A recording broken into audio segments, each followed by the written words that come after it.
ஜெய் ஸ்ரீ மாத்திரை நமக. ஜெய் குரு பரசுராம். நமஸ்காரம். நான் கரூர்ல இருந்து வல்சலா பண்ணிக்க பிரசன்ன ஜோதிடர். இன்னைக்கு நம்ம வாக்கியப்படி சனி பயிற்சியுடைய பலன்கள் சிம்ம ராசிக்கு எப்படி இருக்குன்னு பார்க்க போறோம். இது என்னைக்கு அப்படின்னா 6/3/2026 காலை வெள்ளிக்கிழமை காலை 8:36க்கு சனி வந்து கும்பராசி பூரட்டாதி நட்சத்திரம் 3ஆம் பாதத்துல இருந்து மீன ராசி பூரட்டாதி நட்சத்திரம் 4ஆம் பாதத்துக்கு பயிற்சி ஆகிறாரு. கும்ப ராசியில இருந்து மீன ராசிக்கு பயிற்சி ஆகிறாரு. சிம்ம ராசியை பொறுத்த வரைக்கும் கண்டச்சனி 7ஆம் இடத்துல இருந்து 8ஆம் இடம் அஷ்டம சனிக்கு வந்து பயிற்சி ஆகுது. அஷ்டம சனி அப்படிங்கிறது வந்து ரொம்ப சிறப்பான பலன்கள் கிடையாது. நீங்க அதுக்காக பயப்படவும் கிடையாது. அஷ்டமத்து சனி 7.5 சனின்னா செத்து போயிருவோமா? செத்து போகலாம் மாட்டோம். செத்து போகிறதுக்கு விடாது. ஃபர்ஸ்ட் நீங்க சாகணும்னு நினைச்சா கூட சாகவே முடியாது. அந்த அளவுக்கு நிறைய பேர் சிம்மராசிக்காரங்க எல்லாமே அஷ்டமத்து சனின்னு புலம்புறாங்க. கஷ்டங்களை கொடுக்கும். அந்த கஷ்டங்கள் எல்லாம் உங்களுக்கு பாடங்கள் நீங்க எடுத்துக்கணும். என்ன பொறுத்த வரைக்கும் சிம்ம ராசிக்கு அஷ்டமத்து சனி பெரிய லெவல்ல வேலை செய்யாதுன்னு தான் நான் சொல்லுவேன். ஏன் அப்படின்னா பொய் பேசணும். ஓகேங்களா? நீங்க பொய் பேச மாட்டீங்க. பங்க்சுவாலிட்டி இல்லாம சோம்பேறியா இருக்கணும். அதுவும் செய்ய மாட்டீங்க. கரெக்டா சிம்ம ராசியில எப்படி சூரியன் கரெக்டா 6 மணிக்கு உதிக்கிறாரு, 6 மணிக்கு கஷ்டம், அடுத்த ஈவினிங் 6 மணிக்கு கஷ்டமனம் ஆகுறாரு, அந்த மாதிரி கரெக்டா பங்க்சுவாலிட்டியே கீப் அப் பண்ணுவீங்க. உங்ககிட்ட சோம்பேறித்தனம் இருக்காது, அலட்சியம் இருக்காது. கரெக்டா உங்களுடைய வேலைகளை செய்வீங்க. முக்கியமா பொய் பேசுறது, இந்த ஃப்ராடு தனம் பண்றதும் செய்ய மாட்டீங்க. அப்புறம் எப்படி உங்களை சனி வந்து எந்த ரூலை வச்சுக்கிட்டு உங்களுக்கு வந்து கஷ்டத்தை கொடுப்பாரு? எல்லா வகையிலயுமே ஒரு பர்சன் கரெக்டா இருந்தா எப்படி பாதிப்புகள் வரும் அப்படிங்கிறது என்னுடைய கேள்வி. இல்லைங்க நான் போய் பேசுவேன் அப்படின்னா கண்டிப்பா தண்டனை உண்டு. என்ன தப்பு செய்யறோமோ அதுக்கு உண்டான தண்டனை உண்டு. இந்த சனி என்ன செய்வாருன்னா ஃபர்ஸ்ட் இந்த சதுரங்க வேட்டை மாதிரிதான். ஒருத்தனை ஏமாத்தணும்னா ஃபர்ஸ்ட் ஆசையை தூண்டி விடணும். சரிங்களா? அப்புறம் அது மாதிரி இந்த சனி என்ன செய்வாரு, ஆசைகளை தூண்டி விடுவாரு. உங்களுக்கு நீங்க தப்பு செய்யறதுக்கு உண்டான எல்லா வாய்ப்புகளையும் வலைய விரிச்சு ஏற்படுத்தி கொடுப்பாரு. நீங்க தெரியாம போய் சிக்கிக்காதீங்க. அஷ்டமது சனி அப்படிங்கும் போது ஃபர்ஸ்ட் வந்து கஷ்டத்தை கொடுப்பாரு. அந்த கஷ்டத்துல நீங்க கரெக்டா உழைக்கிறீங்களா, உங்களுடைய நிலையை தடுமாற வைக்கிறதுக்கு உண்டான எல்லா சூழ்நிலையிலும் செய்வாரு. நீங்க கரெக்டா இருந்துட்டீங்கன்னா எப்பவுமே பிரச்சனைகள் கிடையாது, எந்த இதுவும் கிடையாது. ஆனா அப்படி உருவாக்கும் மனிதர்கள்னாலே இயல்பு என்னதானே, அவனை பார்த்து அவன் அப்படி இருக்கான், நான் மட்டும் ஏன் இப்படி இருக்கேன், அவன் நல்லா இருக்கான், பொய் சொல்றான், அவன் நல்லா இருக்கான், நான் நேர்மையா இருக்கேன், கஷ்டப்படுறேன்னு புலம்பிக்கிட்டே இருங்க. அது தப்பு கிடையாது.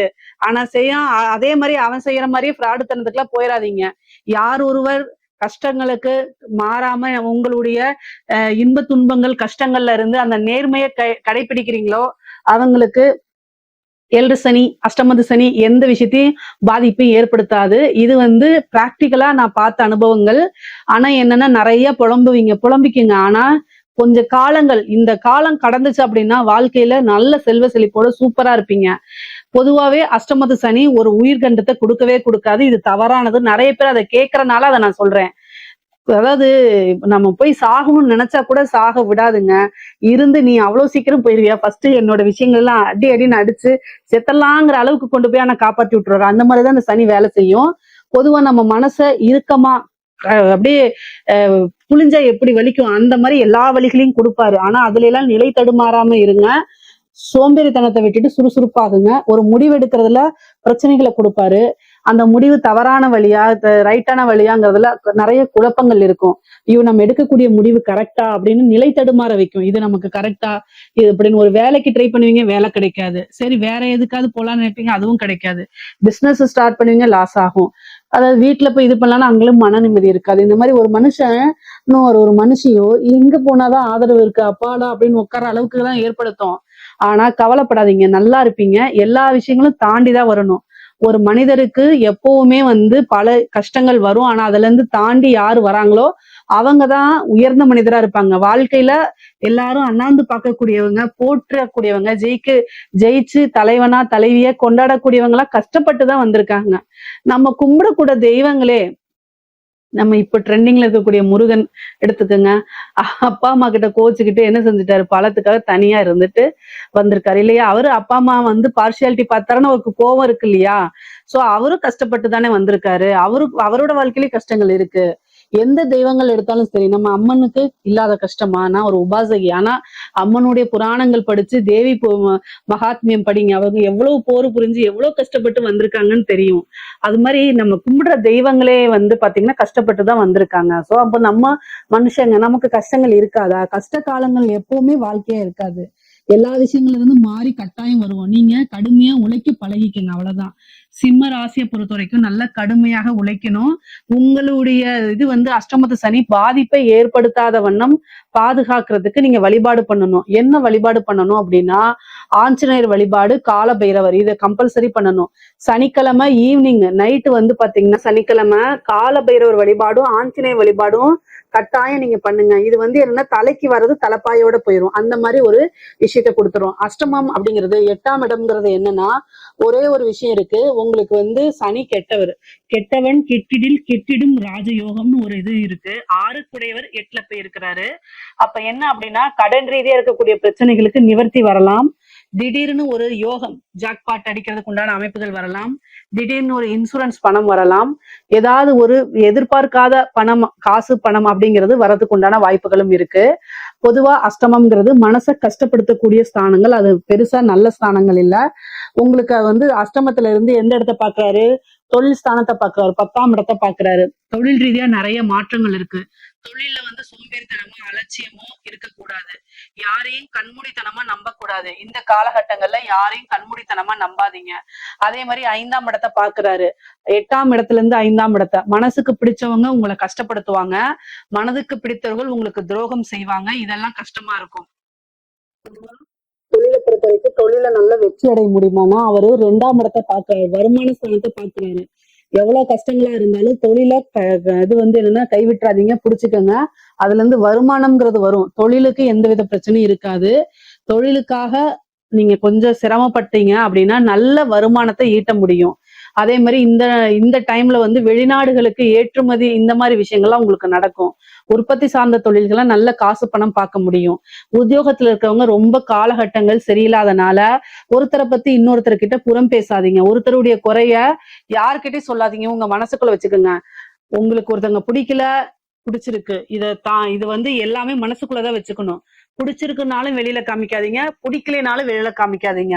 ஒருத்தரை பிடிச்சிருக்கு அப்படின்னு வெளியில காமிக்கும் போது என்ன ஆகும்னா, ஒர்க் பண்ற இடத்துல உனக்கு அவனை மட்டும் பிடிச்சிருக்கு, என்ன பிடிக்கலையா, உனக்கு அவங்கதான் க்ளோஸ் அப்படிங்கறதுனாலயே சில விஷயங்கள் உங்களுக்கு கிடைக்காம போயிடும். அதனால என்னன்னா, பிடிச்சிருக்கோ பிடிக்கலையோ எல்லா விஷயங்களையும் மனசுக்குள்ள வச்சுட்டு எந்த ஒரு விஷயத்தையும் ஷேர் பண்ணாதீங்க. ஒருத்தரை பத்தி முக்கியமா குறைகள் இருக்கு அப்படின்னா, இங்க பாருங்க அவங்க இப்படிதானே தப்பா செஞ்சிருக்காங்கன்னு கூட ஷேர் பண்ணாதீங்க. அது நீங்க செய்யாத தப்புக்கு பனிஷ்மெண்ட் மாதிரி. நீங்க ஒரு விஷயத்த சொல்லிருக்கவே மாட்டீங்க, உன்னை பத்தி இப்படி அவங்க வதந்தி பரப்புனாங்கன்னு உங்க மேல சொல்லிடுவாங்க. சிம்ம ராசிக்கு பொதுவா வதந்தி பரப்புறது பிடிக்காதுதான். பட் ஆனா உங்க மேலே அது திணிக்கப்படும். அதே மாதிரி வந்து ரூமர்ஸ், நீங்க செய்யாத ஒரு விஷயங்களை செஞ்ச மாதிரி ரூமர்ஸ் இருக்கும். அப்ப அந்த இடத்துல உங்களுக்கு வேலை பார்க்கவே முடியாது. இந்த அஷ்டமத்து சனி வந்து என்ன பண்ணுனா, நீங்க நல்லா வேலை பார்த்துட்டு இருப்பீங்க, விரும்பின கம்பெனில பார்த்துட்டு இருப்பீங்க. ஆனா அந்த இடத்துலக்கு உங்களால நிக்க முடியாம, தொடர்ந்து செயல்பட முடியாம ஒரு சூழ்நிலையை உருவாக்கி கொடுத்துரும். அப்ப என்னன்னா, இருக்க வேலையை தொலைக்கிறது, இந்த மாதிரி விஷயங்கள்லாம். அதனால வேற இடத்துக்கு போனீங்கன்னா இதை விட கஷ்டமா இருக்கும். அதனால அஷ்டமத்து சனி காலத்துல பொறுமையும் நிதானத்தையும் கடைபிடிக்கிறது ரொம்ப ரொம்ப முக்கியம். முக்கியமா உங்களுடைய கெரியர் குரோத்ல ரொம்ப கான்சென்ட்ரேட் பண்ணணும், பொறுமையை கையாளணும். வாக்கு சனி கோப்பை குலைக்கும் சொல்லுவாங்க. 2ஆம் இடத்தை சனி பாக்குறதுனால வாக்குஸ்தானம், பேசக்கூடிய விஷயங்கள்ல நிதானத்தை செயல்படுத்தணும். இல்ல அப்படின்னா முடிஞ்சிச்சு. ஒரு நிமிஷத்துல நீங்க பேசக்கூடிய விஷயம் உங்களுடைய ஒட்டுமொத்த வாழ்க்கையை க்ளோஸ் பண்ணிரும். நம்ம என்ன பேசுறோங்கிறதுல நிதானம் இருக்கணும். இல்லைன்னா மௌன விரதம் இருந்துருங்க, அதுதான் நல்லது. இங்க பாருங்க, உங்களை வந்து நிதானத்தை குலைக்கிறதுக்கு, உங்களோட பொறுமைகளை வந்து சோதிக்கிறதுக்கு சனி பகவானே வேற ஒரு மாறு வேஷத்துல உங்களுக்கு ஒரு பொண்ணாவோ பையனாவோ ஒரு ஆபீசராவோ ஒரு அம்மாவாவோ எப்படி வேணா வருவாங்க. ஆனா வரவங்க எல்லாம் உங்க பொறுமையை சோதிச்சா அவங்க யாருங்கிறது மனுஷ ரூபத்துல இருக்கக்கூடிய சனி அப்படின்னு உங்க கண்ணுக்கு வந்துடணும். இல்ல அப்படின்னா எல்லா விஷயங்களையும் இழந்துருவீங்க. அதனால அஷ்டமத்து சனியில ரொம்ப ஜாக்கிரதையாக இருக்கணும். நிதானமா செயல்பட்டீங்கன்னா பிரச்சனை எப்பவுமே வராது. 5ஆம் இடத்தை பாக்குறாரு, பூர்வீக சொத்துக்கள் வரும். பூர்வீக சொத்துக்கள் இருந்த வில்லங்கங்கள் நீங்கும், உயில் சொத்துக்கள் வரும், பினாமி ஆகலாங்க. அஷ்டமத்து சனி செய்யக்கூடிய ஒரே நல்ல விஷயம், பெரிய பெரிய அரசியல்வாதிகளுக்கு, பெரிய பெரிய விஐபிகளுக்கு, தொழிலதிபர்களுக்கு நீங்க பினாமியா இருக்கலாம். அரசாங்க அதிகாரிகள்லாம் இருக்காங்களா, அவங்களுக்கு பினாமியா இருக்கலாம். அந்த மாதிரி அமைப்பு உங்களுக்கு வரும். ஏதாவது ஒரு வழிபாட கையில புடிச்சுக்கோங்க. இஷ்ட தெய்வமோ குல தெய்வமோ எதுனாலும் சரி, தெய்வ அனுகிரகம் இருக்கும்போது ஒரு கஷ்டமான சூழ்நிலை, கெட்ட காலங்களிலும் திடீர்னு ஒரு அதிர்ஷ்டம் அதிர்ஷ்டம் அடிக்கும். அந்த அதிர்ஷ்டம் இப்ப இருக்கு. 8ஆம் இடம் நான் சொன்னேன்ல, மறைமுகமான விஷயங்கள் எல்லாமே 8ஆம் இடம். சோ 8ஆம் இடத்துலன்னா ஒரு பினாமி சொத்து வர்றதுக்கு, அதே மாதிரி ஒரு அரசியல்வாதியுடைய சொத்துக்கள், ஒரு அரசாங்க அதிகாரியுடைய சொத்துக்கள், இது மாதிரி வரத்துக்கு வாய்ப்புகள் இருக்கு. எப்படி அப்படின்னா, உங்க பேர்ல அவங்க இருந்திருப்பாங்க, திடீர்னு அவங்க ஜெயிலுக்கு போயிருவாங்க, திடீர்னு ஹார்ட் அட்டாக்ல இறந்துருவாங்க. அந்த மாதிரி சொத்துக்கள் வந்து உங்களுக்கு வரத்துக்கு வாய்ப்பு இருக்கு. அதை கரெக்டா யூஸ் பண்ணிக்கோங்க. அதே மாதிரி வாரிசுகள் இல்லாம உயில் சொத்துக்கள்லாம் இருக்கும்ல, அதெல்லாம் உங்க பேர்ல வரத்துக்கு உண்டான அமைப்புகள் இருக்கு. அதே மாதிரி 5ஆம் இடம்ங்கிறது மனசுக்கு பிடிச்ச உறவு. இதுல ஏதாவது ஒரு பிரச்சனைகள் வரத்தான் செய்யும். ஆனா உறவுகள் அவங்க உங்களோட லைஃப்ல ரொம்ப முக்கியமானவங்க அப்படின்னா அவங்களுக்காக எந்த எல்லைக்கும் போய் விட்டு கொடுக்கக்கூடிய மனநிலையில ரொம்ப அமைதியா போகிறதும் நிதானமா போகிறதும் ரொம்ப முக்கியம். அவங்க நேரம் சரியில்லாத போது நீங்க தான் அனுசரணையா போயாகணும், வேற வழி கிடையாது. அவங்க கிட்டயே ஏன் மேல தப்பே இல்லையே, நீ தானே இப்படி பண்ணேன்னு சொன்னீங்கன்னா அவ்வளவுதான், பிரேக்கப் அப்படின்னு சொல்லிட்டு போயிட்டே இருப்பாங்க. அது ஆணாக இருந்தாலும் சரி, பெண்ணாக இருந்தாலும் சரி. ஒரு பொம்பளை பிள்ளைக்கும் சொல்றேன், ஒரு ஆம்பளை பையனுக்கும் சொல்றேன், உங்களுக்கு அவங்க ரொம்ப முக்கியம்னா நிதானத்தை கடைபிடிங்க. தேவையில்லை அப்படின்னா நீங்க தான் அதை முடிவு எடுக்கணும். ஆனா இந்த காலகட்டங்கள்ல மனதுக்கு பிடித்த நபர்கள் கசப்பான ஒரு விஷயம் நடந்து அதுல பிரேக்கப் ஆகிறதுக்கு அதிக வாய்ப்பு இருக்கு. அந்த பிரேக்கப்னால வலியையும் வேதனையும் அனுபவிக்கக்கூடிய அமைப்பு உங்களுக்கு இருக்கு. இதுக்கு என்ன பரிகாரம்னா, இதுக்கெல்லாம் என்கிட்ட பரிகாரம் கிடையாது. நிதானமா இருக்கணும். தேவை அப்படின்னா அனுசரணையா போய்க்கிறது தான் முக்கியமான பரிகாரம். சரிங்க. அதே மாதிரி அஷ்டமத்துல இருக்கிறது, வண்டி வாகனங்கள்ல போகும்போது ஜாக்கிரதையா போகணும். சர்ஜரி அந்த மாதிரி நடக்குதுன்னா ஒரு தடவைக்கு 2 தடவை டாக்டர் ஒப்பீனியன் வாங்கிட்டு பண்ணுங்க. தாயாருடைய சொத்துக்கள் வரதுக்கு உண்டான அமைப்புகள் இருக்கு. தாயாருக்கு மருத்துவ விரயங்கள் ஏற்படுறதுக்கு வாய்ப்புகள் இருக்கு. பொதுவாவே உபாசன தெய்வங்கள் அல்லது வந்து இஷ்ட தெய்வங்கள், குலதெய்வ வழிபாடு அஷ்டம சனியில பண்றது ரொம்ப நல்லது. தலைக்கு வர்றது தலைப்பாயோட போகணும் அப்படின்னா தெய்வ அனுகூலம் இருக்கணும். தெய்வ வழிபாடு கம்பல்சரி பண்ணணும். அஷ்டமத்து சனியில வந்து உங்களுக்கு குரு வழிபாடு ரொம்ப முக்கியம். உங்களுக்கு 5ஆம் அதிபதியே குரு தான், அஷ்டமாதிபதியும் அவரு தான். மறைமுகமாவோ அல்லது வந்து நேரடியாவோ குருவோடைய பிளஸிங்ஸ் உங்களுக்கு எப்பவுமே தேவை.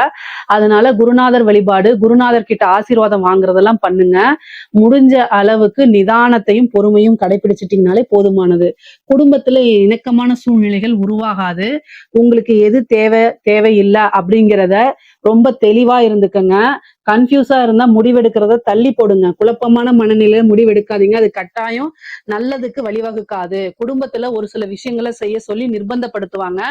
அது உங்களுக்கு பிடிச்சிருக்கு, உங்களோட வளர்ச்சிக்கு அது பயன்படும் நான் மட்டும்தான் நீங்க அதை செய்யணும். இல்ல அப்படின்னா எவ்வளவு கஷ்டம் வந்தாலும் அதை சமாளிச்சுதான் பழகணும். இன்னைக்கு அது கஷ்டமா இருக்குன்னு அதுக்குள்ள போயிட்டீங்கன்னா வாழ்க்கை ஃபுல்லும் அதுல இருந்து நீங்க வெளியில வரவே முடியாது. இந்த மாதிரி சூழ்நிலைகள்லாம் உருவாக்கி கொடுத்துரும். இதுக்கு பெஸ்ட் வந்து முடிவெடுக்க முடியலன்னா உங்களுடைய வெல்விசர் கிட்ட கலந்து ஆலோசிச்சு முடிவெடுக்கிறதா ரொம்ப நல்லது. அப்படி இல்லைன்னா முடிவெடுக்கிறத கொஞ்ச நாளைக்கு தள்ளி போடுறது அது இன்னும் ரொம்ப சிறப்பானது. இதுல ஏதாவது சந்தேகங்கள் இருக்கு அப்படின்னா கமெண்ட்ஸ்ல கேளுங்க, கட்டாயம் நான் ஆன்சர் பண்றேன். நம்மளுடைய சேனலை லைக் பண்ணுங்க, ஷேர் பண்ணுங்க, சப்ஸ்கிரைப் பண்ணுங்க. நன்றி, வணக்கம்.